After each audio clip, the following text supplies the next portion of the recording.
내 아이에게 무심코 자주 사용하는 말이 사실은 내 아이를 가난한 어른으로 만들고 있습니다. 그래서 오늘은 내 아이를 가난하게 만드는 부모의 5가지 말습관을 소개해드리겠습니다.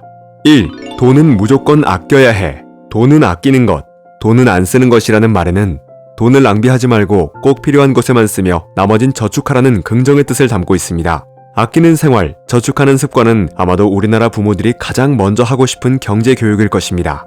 물론 절약과 저축은 중요합니다. 그렇지만 경제 교육의 측면에서 보면 이것을 지나치게 강조하는 것은 그리 바람직하지 못합니다. 시간이 흐르면서 돈의 가치는 계속해서 떨어지기 때문입니다. 따라서 경제 교육의 핵심은 돈을 아끼는 법, 저축하는 법에 있는 것이 아니라 돈이 돈을 버는 법을 배우는 것에 있습니다. 노동으로 벌 수 있는 돈은 한계가 있고 자본주의 사회에서 노동으로 돈을 버는 속도는 돈이 돈을 버는 속도를 도저히 따라갈 수 없고 그 차이는 점점 더 심해지고 있습니다. 그러니 적어도 우리가 살아가는 세상에서 건강하게 돈을 벌기 위해서는 돈이 돈을 버는 방식을 배우고 실천하는 것이 필요합니다. 그것은 신성한 노동의 가치를 부정하는 것이 아니라 효율적으로 돈 버는 법을 아는 지혜입니다. 어려서부터 돈을 아껴야 한다는 이야기만 들은 아이는 투자를 막연하게 두려워합니다. 돈을 적극적으로 운용하고 활용하는 것에 주저하면 노동을 통한 수익만이 전부인 줄 아는 사람으로 성장합니다. 어려서부터 적은 돈이라도 투자 기회를 만들어 주어야 효율적으로 돈을 늘리고 유지할 수 있다는 것을 배우게 됩니다. 2. 우리는 마음이 부자야.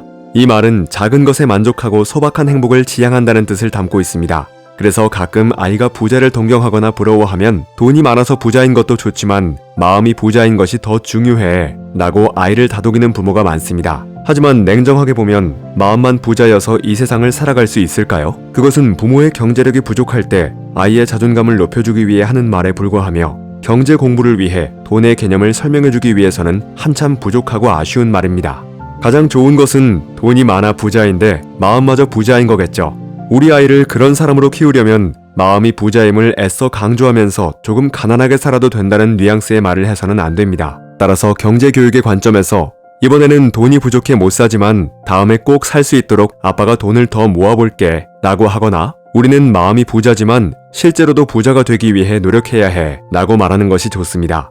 3. 그래, 기분이다. 오늘 치킨 먹자. 어떤 음식이나 물건 등을 구매할 때 기분이다 라는 말을 습관적으로 하는 부모가 있습니다. 그러나 이것은 교육적으로 좋지 않습니다. 소비는 사람을 기분 좋게 만드는 것이 사실이지만 그것은 결과일 뿐 기분이 좋기 때문에 소비하는 모습을 보이면 안 되고 분명한 소비의 이유가 있어야 합니다. 이번 주에 치킨을 먹겠다고 약속했기 때문에 오늘은 저녁을 준비할 시간이 없었기 때문에 등의 뚜렷한 이유를 들어야 아이들도 이유가 있는 소비를 배우게 되는 것입니다. 주위를 보면 기분을 풀려고 과소비하는 사람이 많이 있는데 이는 어렸을 때부터 소비와 기분이 명확하게 분리된 소비를 하지 않았고 배워본 적이 없어서 생기는 일입니다. 전 세계에서 가장 부자로 사는 유대인들이 10대 초반부터 받는 하브루타 경제교육을 소개한 책 내 아이의 부자 수업은 무엇보다 중요한 것은 부모가 지금까지 가지고 있었던 돈에 대한 편견을 버리고 완전히 새로운 경제관념을 가져야 한다고 말합니다. 이 책은 감정이 앞서는 소비를 지양하고 모든 소비에는 합리적인 이유가 있어야 함을 강조하고 있습니다. 4. 돈은 걱정하지 말고 너는 공부나 해. 아이들에게 돈에 관한 압박감을 주고 싶지 않은 것이 부모의 마음입니다. 그래서 돈은 걱정하지 말고 너는 공부나 열심히 해라 라고 말하는 부모들이 많습니다.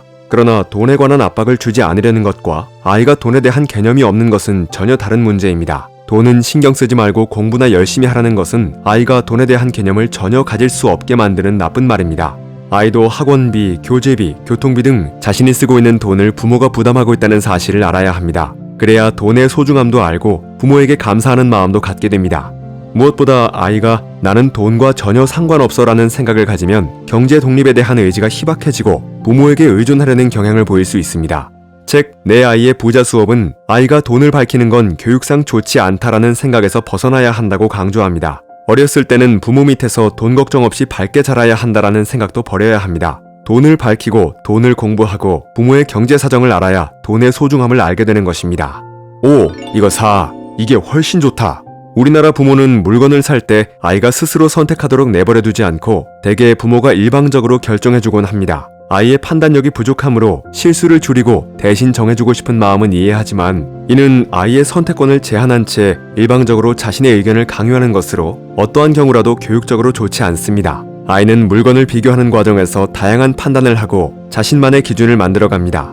하지만 부모가 그 과정을 대신하면 아이는 자기만의 기준을 만드는 학습을 할 수 없게 됩니다. 만약 아이가 어떤 물건을 샀는데 부모가 보기에 품질과 비교해 너무 가격이 높다고 생각된다면 일방적 반대가 아니라 대화를 통해 이견을 조정하려고 해야 합니다. 돈이 부족하다면 부족하다고 솔직하게 말해주고 가성비를 따져볼 수 있도록 유도하는 것이 현명합니다.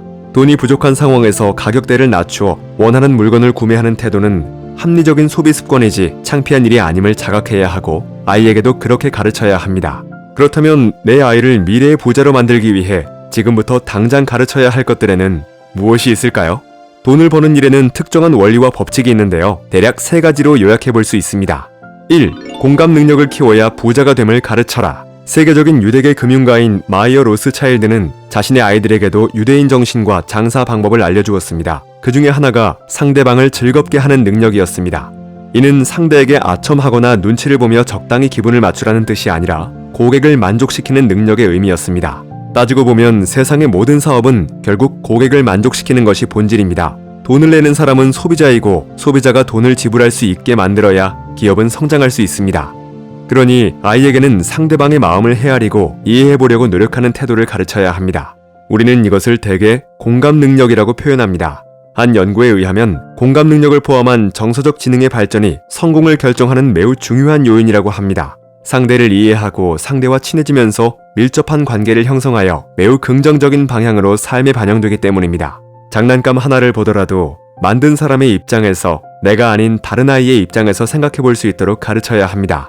네가 장난감을 만드는 사람이라면 그 장난감은 어떨 것 같아? 더 재미있고 흥미롭게 만들 방법은 없을까? 라고 질문해 보는 것입니다. 4차 산업혁명이 아무리 발전한다 해도 인공지능에 따라올 수 없는 것이 인간의 공감 능력이라고 합니다. 사람의 마음을 깊이 이해하는 것, 그래서 사람이 느끼는 불편과 부족함을 해결해주는 경제적 공감 능력이야말로 아이들의 경제적 성공을 보장하는 매우 중요한 능력입니다.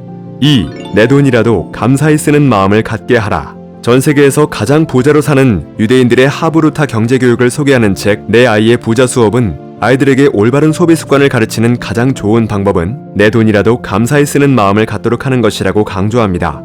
돈에 관한 오해 가운데 내가 능력이 있어서 돈을 잘 번다라는 것과 내 돈 내가 쓰는데 남들이 무슨 상관이냐 같은 말이 있습니다. 얼핏 조금은 건방져도 딱히 틀린 말은 아니지 않나 생각할 수 있지만 잘 따지고 보면 그렇지 않습니다. 본인이 아무리 능력이 출중해도 결국 소비자가 선택해주지 않으면 돈을 벌 수 없고 직장 상사나 동료가 도와주고 인정해주지 않으면 능력을 발휘할 수 없습니다. 따라서 자신의 능력으로 돈을 벌어도 주변에 감사하는 마음을 가져야 합니다. 인간은 홀로 살 수 없는 존재이므로 혼자 힘으로 많은 것을 이룬 것 같아도 사실 그 뒤에 수많은 사람의 수고가 있었기에 가능하다는 것을 깨닫고 내가 돈을 벌었다고 하여 그 돈을 마음대로 함부로 쓸 수 있다고 생각지 말고 항상 주변에 감사하고 신중히 소비해야 합니다. 아이들에게 이런 감사의 마음을 갖고 돈을 사용하도록 어려서부터 가르치면 아이들은 겸손한 마음을 가지고 현명하게 소비하는 습관을 갖추어 부도 지키고 주변 사람들을 돕는 훌륭한 인성을 보유한 사람으로 성장하게 될 것입니다. 3. 부자가 되는데 최고의 가치는 신용과 약속임을 알려라. 거래할 때 서로에 대해 믿음을 갖고 서로에게 한 약속을 지키는 게 중요하다는 점. 만약 이것이 깨지면 올바르고 정당한 계약이 힘들어지고 서로에게 화를 내고 항의하는 일이 수없이 일어날 것이라는 거래의 기본에 관한 이야기를 내 아이에게 해줘야 합니다. 약속은 큰 일이든 작은 일이든 일단 지키면 뿌듯함과 성취감이 느껴집니다. 특히 보는 눈이 없어 더욱 지키기 어려운 것이 자신과의 약속인데 자신에게 떳떳한 사람이 되려면 반드시 지켜야 하는 것이라는 사실을 아이들에게 가르치는 게 중요합니다.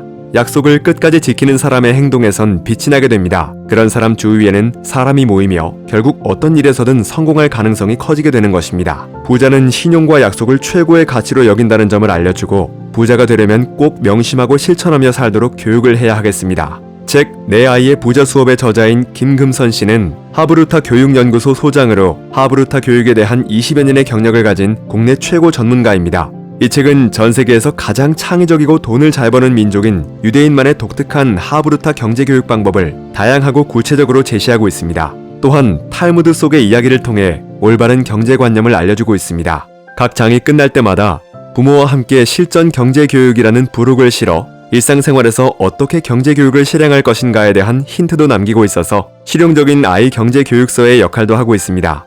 여러분들도 오늘 소개해드린 돈 공부가 결국은 인생 공부라는 사실을 깨닫고 돈을 제대로 알고 우리 아이들에게 돈의 중요성과 돈의 가치를 깨닫도록 가르쳐야겠다는 생각으로 영상을 함께 하셨기를 바랍니다.